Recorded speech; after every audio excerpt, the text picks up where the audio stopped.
ಚಿಂದಿ ಉಡಾಯಿಸೋ ಖಾರ ಬಣ್ಣ ರುಚಿಯನ್ನು ನೀಡುತ್ತದೆ. ಮೆಣಸಿನ ಪುಡಿ ಚಿಂದಿ ಉಡಾಯಿಸೋ ಖಾರ ಬಣ್ಣ ರುಚಿ. ಪೆಹಲ್ಗಾಂನಲ್ಲಿ ಹಿಂದೂಗಳ ಹತ್ಯಾಕಾಂಡ ನಡೆದಿದ್ದಾದ್ರೂ ಹೇಗೆ ಅಂತ ಯಾವ ಮಾರ್ಗದಲ್ಲಿ ಬಂದ್ರು ಈ ರಕ್ತ ಪಿಪಾಸುಗಳು ಗೊತ್ತಾ?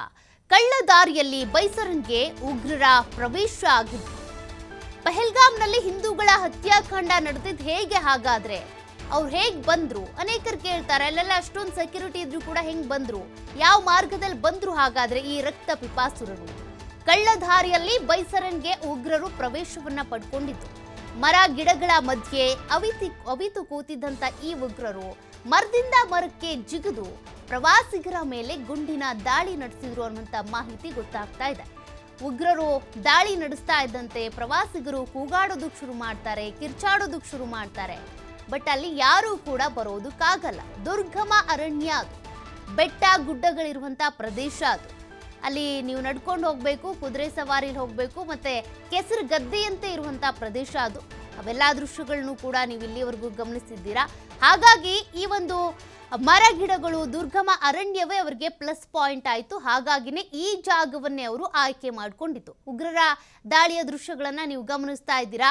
ಹುಲ್ಲುಗಾವಲು ಪ್ರದೇಶ ಅದು. ಬೈಸರನ್ ಕಣಿವೆ ಏನಿದೆ ಅಲ್ಲಿ ಯಾಕೆ ಟಾರ್ಗೆಟ್ ಮಾಡಿದ್ರಪ್ಪ ಅಂದರೆ, ತಕ್ಷಣಕ್ಕೆ ಅಲ್ಲಿ ಸೇನಾ ಸಿಬ್ಬಂದಿ ಬರೋದಕ್ಕಾಗಲ್ಲ. ತಕ್ಷಣಕ್ಕೆ ಅಲ್ಲಿ ನಾವು ಏನು ಅಟ್ಯಾಕ್ ಮಾಡೋದಕ್ಕೆ ಅಂತ ಬಂದಿದ್ದೀವಿ ಅದನ್ನು ಅವ್ರು ತಡೆಯೋದಕ್ಕಾಗಲ್ಲ, ನಾವು ತಗ್ಲಾಕೊಳ್ಳಲ್ಲ ಅನ್ನೋದು ಅವ್ರಿಗೆ ಗೊತ್ತಿತ್ತು. ಹಾಗಾಗಿನೇ ಈ ರೀತಿಯಾಗಿ ಈ ಕಣಿವೆಯನ್ನ ಟಾರ್ಗೆಟ್ ಮಾಡಿಕೊಂಡು, ಈ ಕಣಿವೆಯಲ್ಲಿ ಏನು ಪ್ರವಾಸಿಗರು ಬಂದಿದ್ರು ಅವ್ರನ್ನ ಟಾರ್ಗೆಟ್ ಮಾಡಿ ಕೊಂದು ಹಾಕಿ ಹೋದ್ರು. ನೀವು ಮತ್ತೊಂದು ಕಡೆ ಈ ಬೈಸರನ್ ಪ್ರದೇಶಕ್ಕೆ ಹೋಗುವಂಥ ಮ್ಯಾಪನ್ನು ಗಮನಿಸ್ತಾ ಇದ್ದೀರಾ. ಶ್ರೀನಗರ ಟು ಅನಂತನಾಗ್ ಜಿಲ್ಲೆವರೆಗೂ ಕೂಡ 53 ಕಿಲೋಮೀಟರ್ ಆಗುತ್ತೆ.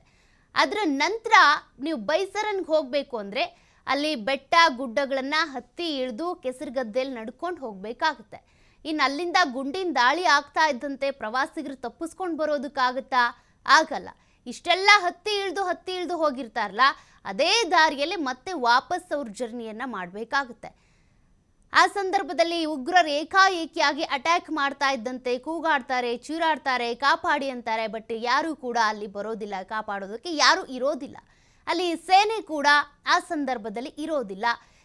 ಎಲ್ರಿಗೂ ಕೂಡ ಪ್ರಶ್ನೆ ಇರೋದದೆ. ಜಮ್ಮು ಕಾಶ್ಮೀರ ಅಂತ ಬಂದಾಗ ಟೈಟ್ ಸೆಕ್ಯೂರಿಟಿ ಇರುತ್ತೆ, ಎಲ್ಲ ಕಡೆ ಕೂಡ ಗನ್ ಹಿಡ್ಕೊಂಡು ನಿಂತಿರ್ತಾರೆ.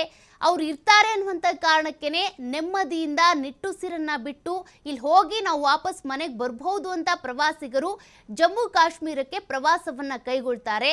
ಆದರೆ ಬೈಸರನ್ ಕಣಿವೆಯಲ್ಲಿ ಯಾಕೆ ಅಲ್ಲಿ ಫೋರ್ಸ್ ಇರಲಿಲ್ಲ ಅನ್ನೋದೇ ಸದ್ಯಕ್ಕಿರುವಂಥ ಪ್ರಶ್ನೆ.